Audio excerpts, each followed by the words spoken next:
Welcome to Moving Through and Beyond, a podcast dedicated to sharing inspired journeys of redefining life, vision, and purpose after immense hardship and grief. My goal with this podcast is to give you hope and to let my guest journeys inspire you to make the choice to keep looking up. I'm your host, Carey Conley. Hey, everybody. Welcome to the Moving Through and Beyond podcast. I'm Carey Conley, and I'm joined here today by my friend, Dr. Troy Amdahl. Troy, thank you so much for taking the time Such out a pleasure. to be here. I'm so honored. So excited. We always have a great time when we're together, so I was looking forward to it. This will be a blast. Yeah. This will be a blast, and it's actually a topic that I think a lot of people can relate to, so I'm glad you're doing what you're doing. Absolutely. Thank you. Yeah. So in a little bit, I want you to talk about how you became co-founder of ULA and how you and I met, obviously why I'm here and associated with you. But I think the biggest topic that we can talk about today, which is I know your biggest passion and probably one of the biggest stressors in this world, is the topic of money. Right? Yeah, I'm super passionate about it.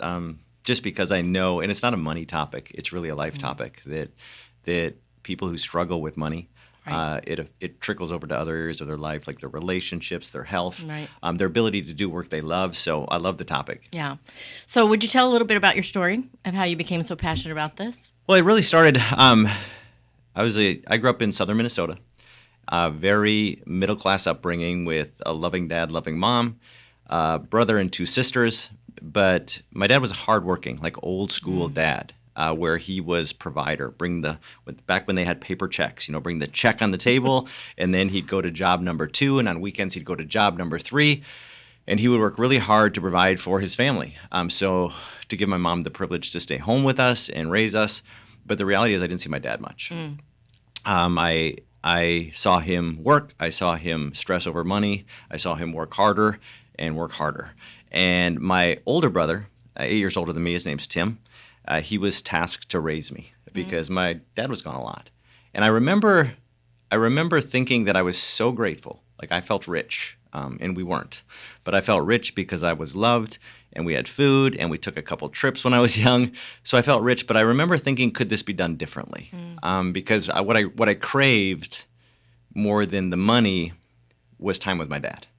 And I remember consciously thinking as actually in high school, that there has to be a way to do this differently where you can still meet the material needs of a family, but also have some balance along the way. I think it's interesting that you picked up on it that way instead of going in the direction of saying, okay, well, I'm going to model what my dad did. Because don't you think a lot of people do that? They see it modeled one way and think, okay, well, that's the way it's got to be. That's how I felt anyway. Absolutely. I mean, I think that's just human nature. I think we tend to live life by default. If you don't make a conscious effort, you're going to fall into because you've seen one model of a father, typically, sometimes 2, right. 3, but in general, you've seen one model of what a father looks like, one model of what a mother looks like, a sibling. So you have this one thing that has a lot of weight in how you become as that person, a father, right. a brother, a husband, and unless you take a conscious effort to say, you know what, I love this, this, and this. And I've done this my whole life with everything, by the way. Like my father was super loving, super supportive. My brother would come home with D's and he goes, you're trying and you're doing a great job and that teacher isn't fair. And I'd come home with A's and he goes, you're doing a good job. My sister would go to college, good job at college. My other sister decided not to go to college. That's amazing. It's not for everybody. So he taught me that the best thing I can do is unconditionally love my kids. But at the same time, I said, I love that about you, I love that about you, and I love that about you. But that thing of working really hard, can I do that differently? That's awesome. So what did you do? Well, what happened was I remember this moment in 11th grade. I was daydreaming like I did many days in school because school bored me. So I can totally resonate with that. Yeah, I just it wasn't my thing. So I just remember on a notepad writing a goal, a specific goal, and it said I want to be debt free and retired by the time I turn 40. Now you got to think how weird that is for an 11th grader to even think in those terms. But my brother was 8 years older, so he was out in the world. So we always had these conversations about life and about money. And there was something in me that said, well, maybe if I didn't have the stress of money or the stress of debt, then I would be able to have relationships with a family I wasn't even close to having yet. But I wanted to do that differently. So I remember writing that down in 11th grade. And what happened was life. I went to college. We didn't have money in the family, so I signed student loan number 1, I signed student loan number 2, student loan number 3, and then I got out of college and I had all these loans, and then I had to go to a job and I had to look a part, so I signed a lease for a car, I got married and signed a lease for another car, I brought in my wife's student loans, and then I wanted to start a business, and everyone's putting papers in front of me to sign another loan, and I woke up one day as a very young man, $755,000 in debt. Like think it's hard for me to say out loud right now because this is back, well, I don't know, 30 years ago maybe, 25, 30 years ago, and the equivalent dollars would be like $2 million. Right. And I found myself doing exactly what you were talking about earlier in the interview, as I was following the same path, but with zeros on the end. I was doing it bigger, but I was starting to be more concerned about making these payments for student loan 1, 2, 3, 4, 5, for home mortgage 1, for second mortgage, for my wife's student loans, for car 1, for car 2, for business loan. And it was like being on a treadmill, and my full out ability to run is 8 miles an hour. And if I went 7.9 ever for a minute, I'd fall on my face. And although the money was coming in, it was going out just as quickly. And I remember getting to a point and sitting down with my wife and said, this doesn't feel right. I was smiling on the outside. I was everything, all the material markers from the neighbor's perspective looked amazing in my family, but there was an incredible stress growing inside of me. And I want you to talk about that because you mentioned that to me a minute ago about how you were feeling about yourself, especially at this time. And I can imagine right now that most of our listeners, because we know what the statistics are of people being in debt in this country. It's astronomical. So I'm betting right now that a lot of people are going, oh, wow, that is so me. And this is how I'm feeling. So I would love for you to share a little bit about how you were feeling. I was feeling horrible. I mean, I knew it was wrong. I mean, there's this innate thing inside of us that we have a conscience, call it God, call it whatever you want to call it your upbringing, that I knew it was wrong. But it's so normalized that it's almost an accepted thing. Student loans, everyone has them. Car loans, everyone has them. Houses. I remember going to the bank and not saying, can I be approved for this loan? I'm like, how much of a loan can I get? I mean, I would go to the car dealership and go, what is the most car? Here's my stuff. Here's my info. What is the nicest? So it's so messed up, and we're marketed to in that way. Yes. And now you just watch your feed. You can finance your couch. You can finance a trip to Disney World. You can finance everything, and nobody's going to tell you you're doing it wrong because they're doing it as well. Yes. So that is what drove me is that decision that we spoke about earlier, that if you live life by default, I would have continued on this path. And where it got to the point, which I call a healthy level of disgust, that's that point in life where you know something's wrong and you get to the emotional point where you can make a change, where I said, hey, this is going to go one of two ways, because it was starting to I would sit at the dinner table and look at my 3 kids. At that time I had 3 kids and my wife, and I'm looking at them, but I'm not seeing them. What I'm seeing is the thing going on in my mind about, I have $2,100 going out for that payment on the 15th. I have $1,800 going out for that payment on this, and this loan is a balloon mortgage that's due, and it would disconnect me from the life I'm trying to create. Right. So that was that moment that say, okay, am I also more concerned about appearing wealthy than becoming wealthy? And if I wanted to become wealthy, I was catching myself in that trap that everyone is doing. And to this day, it hasn't changed much, that everyone is on this path that it feels good when it comes in, but man, when they look at their bills and they actually confront it, it's stressful. So you got to a crossroads. Could have gone one way or the other. And I know, again, you and I have talked about this, about the level of anxiety and depression that people have about this is just huge right now. I think especially for men, don't you? I think it's universal. But when I coach people on the topic of money a lot, and what I find is it's a secret subject, even in relationships, where many times the men, but one of the two in the relationship says, I got this. And they quietly say they have this and put on this bravado on the exterior that, this is my space and this is my domain and I have it. Inside, they don't. They're insecure. They're anxious, they're stressed, they're depressed about the topic. And on the other side, it's the same way. Well, if they don't see that there's if they don't have conversations, open conversations, unemotional conversations on the topic of money, they think everything's okay. And then they're like, well, it'd sure be nice to get a bigger house or a kitchen remodel. And that's a fair comment if you think everything's fine. But the other person across the table goes, I'm just trying to hold on to what we have now. So it creates this tension in relationship. And that is a hard subject for me with people when I coach couples on the topic of money, is because we need to have full disclosure. We need to pull the Amazon packages from the closet and under the bed, and we need to start looking at receipts, and we need to start looking at our behaviors and say, what do we want? Do we want to medicate short-term with money? Do we want to impress our friends? Or do we want to build a strong financial future for us and our family? Yeah. And once you can shed the comparison, once you can shed some of the emotion that we link to materialism to actual deeper, longer-term goals, then it becomes easier. Right. I think this is the case for everything, don't you? The more we shed a light on it, the better we can make it. And I think that in our world right now, so many people are trying to focus on that. So I love that you're doing that, especially with couples. I hope the younger, the better. Well, no, and actually it's kids too. So it's like my passion is it's exactly what you said. The sooner we can start with people, because again, if you don't consciously shine a light on it, as you mentioned, you will follow the patterns of your parents and those ahead of you. And my dad was loving and great, just wasn't that great with money moving forward. Money was coming in, I was following the exact same pattern. 3 jobs, money would come in, let's upgrade a car, let's take a trip.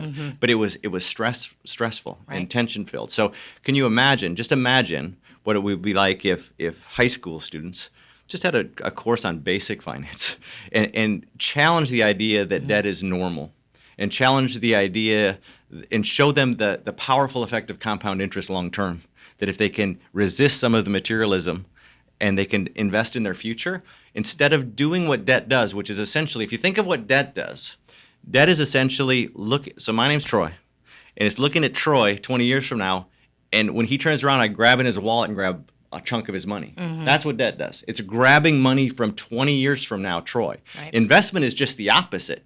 Investment says, hey, 20 years from now, Troy, grab a wad of money and jam it in his pocket, because that's the kind of thinking we need to challenge. Because everyone, I won't say everyone, but nearly everyone normalizes debt. Nearly everyone thinks investing is something for some time later in life without understanding the benefit of compound interest. And then they wake up all of a sudden at some age, usually it's about 40, sometimes 45, sometimes 35, sometimes 50, and they go, wait a minute. I have a nice lifestyle, but I have nothing saved for retirement. I have nothing saved for the kids' college. I have no plan for a future. And that's why if we can start that earlier, it's really just a process of grinding and getting wealthy. So important. So, $755,000 in debt is a monumental number, right? So where did you start? Because I think a lot of times people can see that as, oh my gosh, this is just so overwhelming, and they just freeze up and they can't do anything. So where was the starting point? This is where my no dimmer personality comes to my favor. Because I've always been said I don't have a dimmer. Like the light is on or it's off. Like I'm all in or I'm all out. I don't know if I'd recommend this, but when I got to that moment where I sat down with my wife and I got a healthy level of disgust, I said, this is the path we're on. Like we are on this path, just to let you know, that we will, if everything goes great, our lifestyle will appear okay, but I'm going to be carrying this weight of stress forward for the next 3 decades, and I'm going to be a disconnected dad because I'm going to just be trying to make enough money to support this family. And if I want to go forward in this, we're going to have to just change. And that's where I just got really mad. And we actually went down, and it was extreme. So I'm not recommending this, but we went down to 1 car. So I had 2 car payments. We sold both those, got those leases back. One was a lease, which is crazy. One was a car payment, and bought a cheap. I had a $500 car, making decent money. And back then everyone had cable. We cut cable. Like and if it wasn't bolted down, it's like a ship that's going under. And that is the analogy I use with my wife. I said, imagine we're on a ship that's sinking, and the only way you can save this ship is by throwing things overboard. And unless it runs the ship to get us to port, it's going on the deck chairs, the smoothie machine, like anything on this ship that isn't relevant to our big goal is going overboard. So we went extreme. I will say that I went extreme for about a year as my brother's watching, as my dad's watching, goes, you can't keep that up. And they were correct. I mean, there was a point with 3 kids in one car and me driving to work, and we ended up getting a second car. But I actually felt that that was the momentum we needed. It was, a lot of people talk about change. But when you start making moves toward change, you start telling everyone around you and the universe that I'm serious. Yeah. Well, I do know you, and I know you're either all in or all out. So I knew you were going to say that. But I really want people to know that it's possible. Because I think the big thing, Troy, is that a lot of people just get buried in this. Well, and that was the whole genesis of what we call a green gap, which is really it's really the 5-step process to get out of debt.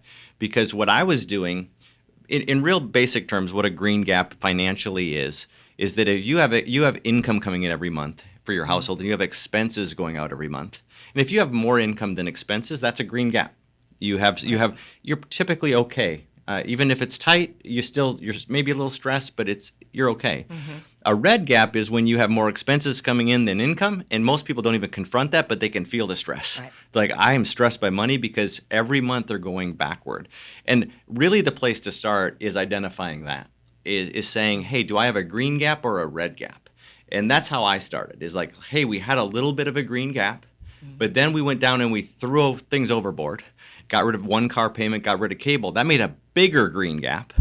So we felt like we were making traction, and then every single month, like a diesel truck going up a mountain, it was 45% of that green gap to reducing debt, 45% of that green gap to invest in our future, and we gave ourselves, and I think this is the secret sauce. It is definitely the secret sauce. I know your formula. Yeah, it's 10% to enjoy, because I know many of the popular debt-free programs out there now that didn't exist when I was doing this, but if I would have signed my wife up for 7 years of nothing, I wouldn't have had buy-in. Like, we wouldn't have been on the same page. But this 10%, like every month, I want you to imagine if you're feeling stressed with money right now and you're feeling like you have a lot of debt. I want you to think of sitting down with a person you care about every month and watching your debt go down, watching your investment portfolio go up, and knowing you have 10% to spend guilt-free. Mm-hmm. So think of that. Like, there's a stress reduction as you watch your debt go down. There's a power being built, like I have control of my future as you watch your investments go up, and you also can have some joy. You can say, hey, let's save up 3 months and go camping with the family. Some of our best, so these years, you got to remember, these years, my kids were in those sweet spots. Mm-hmm. So if we would have denied, because the reality is some of our best experience did cost money. I know there's a lot of free things you can do. I get it. We did them. But still, a couple trips or go to your favorite restaurant or celebrate this thing, that's money. And a lot of people are spending money and feeling guilt about spending money they know they shouldn't be spending. Mm-hmm. That 10% part of the Green Gap formula is the secret to be able to sustain it. Because many people, I equate getting out of a financial crisis a lot like people who trying to lose weight. That I've done it my life off and on, and I will eat green stuff for a week, but I can't sustain that. So that week is great, but then I get sick of the green stuff and I go back to the pantry with chips or something. Yeah. And money's the same way, where people get very fired up about money. Usually it's the end of January or the end of December as they set a resolution for January 1st. And it's like, we're going to get serious. And by the end of January, they're done. So I think the key is being realistic and being consistent to something that's sustainable. Yeah. And this is why I like the 10%, excuse me, of the fun. Because a lot of people think, okay, well, this is going to be really painful. Like, I'm going to have to give up everything and have no fun in my life at all. And I think the other piece of this, too, Troy, is I think a lot of people, especially in this world right now, if they're in a lower income, don't feel like they even have a starting point, right? They have the mentality of, well, when I make more money, then I'll start investing more money, right? And I think it's more important that people start where they're at with whatever they can do, and I'm sure you agree. And I love your formula. I follow it myself. And people in all income categories, by the way. There was someone who just sent me a DM on social media who just paid off his car using it. Like thought that car payments were just a part of life. Right. Always. Like they're just normal. Again, living life by default, because he looked around him and everyone had a car payment.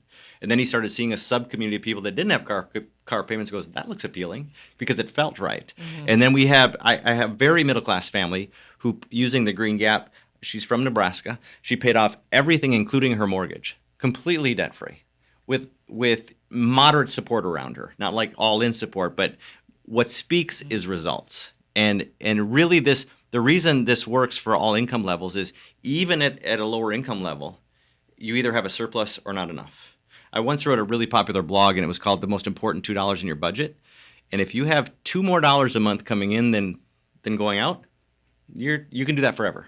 But if you have $2 less coming in than going out, that's stress. Right. So the whole point of creating a gap at any income level is, number one, you have a surplus, and that speaks to you, like your soul, that, okay, I have enough. I'm enough to cover my lifestyle.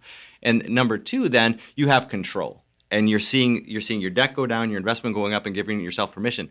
The other beautiful part about this is there's two things you can control. So you have control in this. Mm-hmm. If you're not happy with the income side, you can go through a season of unbalance and like pick up a second job or ask for overtime or get some skill sets to get a higher paying job. And you can also control this by controlling your expenses. And the beautiful thing is if you have certain things that are just non-negotiable, like we were just talking about NFL football, someone likes the NFL package and that's expensive, you can have that in there, but it's your choice. Right. You're going to make a sacrifice on somewhere else. Right. You get to choose, you get to consciously choose the things that are staying on the boat and the things you can throw overboard. Yeah. So many things you've said already about money mindset and what you wanted in an early age, and I think that's so important because I don't think that we really think about it. This is why when I met you a little over a year ago, we connected so well because I love talking about vision and teaching people early on to have a really important vision for themselves, for their future, and money's a big part of that. Right? It is, and I think the money, I'm evolving in my view on money as I teach this over decades now, literally to people, and money is important. So when people say money's not important, this isn't me saying this is research saying this, that $0 to $55,000 a year for a household income, it does make you happier. Like if you're making 30 and you make 55 and we quantitatively measured your happiness, you would be happier as a family because the basic needs are being met. 55 up to even 120, you would rate your life happier, but not to the same degree of up to 55 to 70,000. Yeah. But here's the most interesting thing about that. So this is the part that, and I'll tell people this and they won't believe it, but it's been studied and it's legitimate studies. At 120 and above, no correlation between money and happiness. So when you start thinking and creating a false narrative that I'm making $180,000 as a family, because I deal with this with high income earners all the time, if I only made $360,000.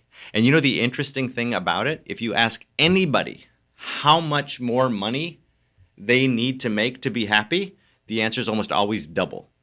So if you ask someone who's making 30, if I only made 60. If you ask someone making 60, if I only made 120. If someone's making 200, if I only made 400, my life would be great. And so there is really a huge mindset component to this. And you have to analyze the numbers. So that's what I love about the Green Gap. The Green Gap is math and numbers and a formula and something you can duplicate month over month over month and just move forward. But at the same time, you have to start this internal conversation about where are my thoughts with money? And when I was a kid, my thoughts were money is like, that's a lot of work, and the work didn't seem that rewarding. And when we talked about money, it wasn't yelling, but it was kind of tense. So that was my upbringing. And if you were raised in a family where your first money memory was money doesn't grow on a tree, rich people are evil, you have to dig into that because somewhere in your DNA, somewhere in your subconscious mind are those same anchors that are holding you back from financial success. Right. And you have to unpack those. You talk about moving through. This podcast is about moving through things. Moving through things isn't as simple as, hey, I heard there's a cool formula, let me do that.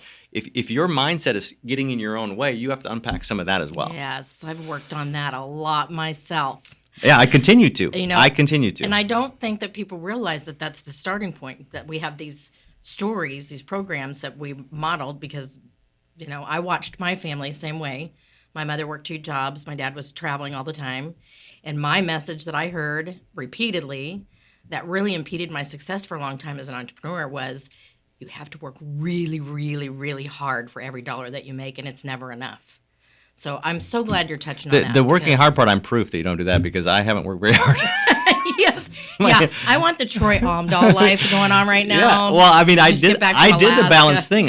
Here's the crazy thing is, I'll tell you the false narrative that people believe that I believed, and I actually proved it wrong in my own life is that you said it.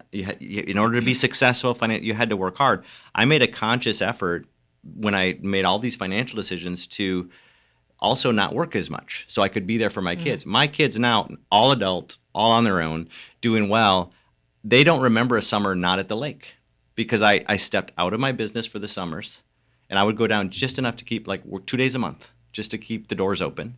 And I was there for my kids. Yeah. Now, the people around me are like, why would you do that? Why?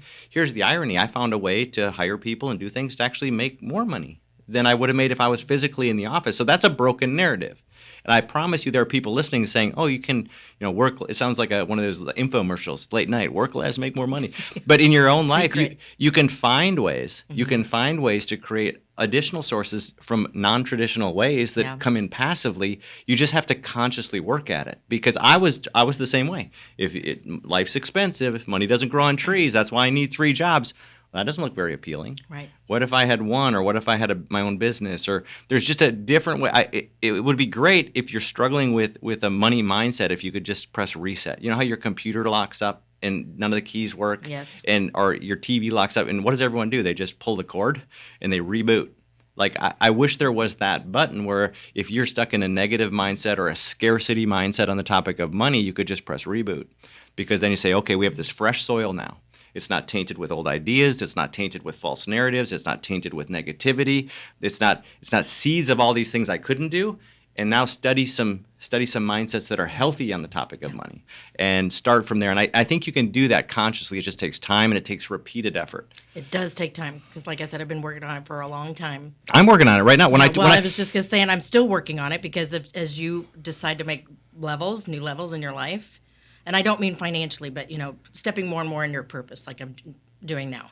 It's all new mindset going, wow. It always is. When I recited that study of more than $120,000 doesn't have any correlation to more happiness, I'm not doing that for your listeners. I'm doing that for me. I'm continually telling myself that because I'm naturally wired to run business and make money, I'm actually constantly, that's my new narrative, that if I'm in the pursuit of more, which there's nothing wrong with that if that's a financial goal of yours, understand that that's cool if you want to make more money at a certain point, but also it's not going to level up my happiness, because the belief I had, the false narrative I had is that hey, with more money comes more, what's that really bad bumper sticker that money doesn't buy happiness, but it buys jet skis and jet skis make me happy? I mean, that's just broken. I mean, it's just a broken narrative that this materialism will fill that space in you that we all have, and it just doesn't do that. Right.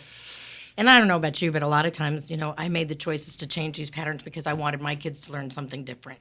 And it sounds like you've done that with your family so well, which is awesome. That's the why. I mean, it goes back to why you want to do this. I mean, you have to attach to something. They're watching. We were watching our parents handle money. I know my kids are watching us handle money. And are we doing it perfectly? Absolutely not. But I feel like we've leveled up maybe a generation. Now, if they level up, I feel like I brought the pendulum to material. So I'm kind of bringing it back like, okay, let's bring it to more like relational and experiences. And I think the new generation has that figured out, that work is what you do. It's not who you are.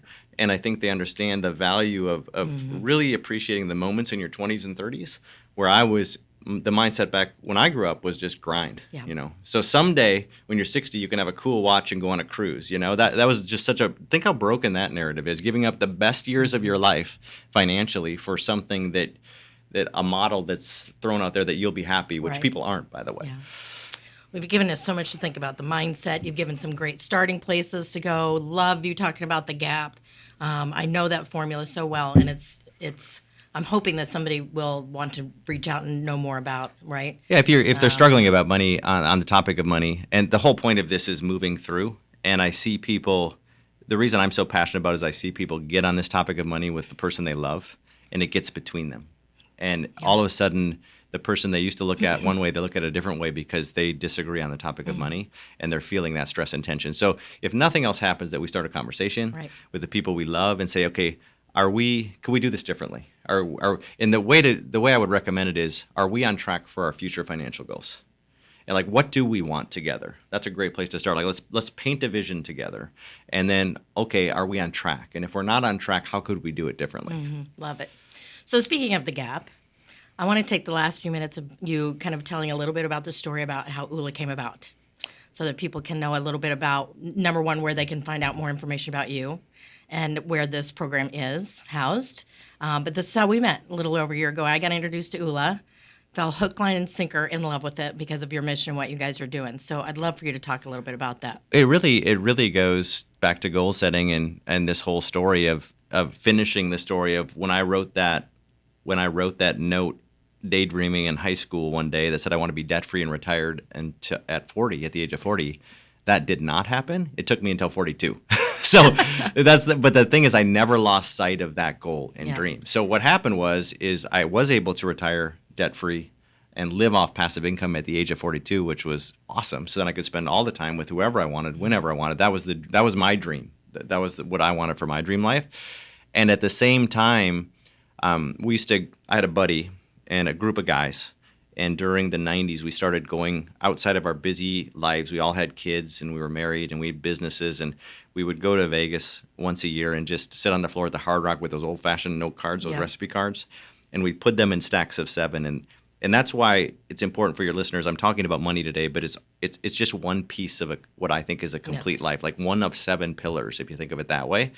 Finance is just one. So we look at our financial goals, and we look at our family goals and our faith goals and our fun goals and our field, which is career and friends. And we would say, okay, where am I in these 7 areas of life? Where do I want to go? And then what are the action steps I'm going to take before we meet again next year and do that? And by doing that, we all found what we feel is a new definition of success in all 7 areas at a young age. Well, one of the guys in the group, I went overseas to do some work for a couple of years. We lost touch. One of the guys who was ridiculously successful young in all 7 areas, all of a sudden reached back to me and said, "You're not going to believe this, but I lost everything." Mm-hmm. And you have to understand, like I would get one Christmas card a year, and on that Christmas card there's always a new kid and they were smiling. So I thought, life's good, that's like the Instagram of today. Everything's happy and good. He said, "I lost my wife. They're foreclosing on my house. I lost my business. My cars got picked up at my office on a trailer." I said, "I don't have anything." Mm-hmm. And he had a multi-million-dollar house, everything, a beautiful family.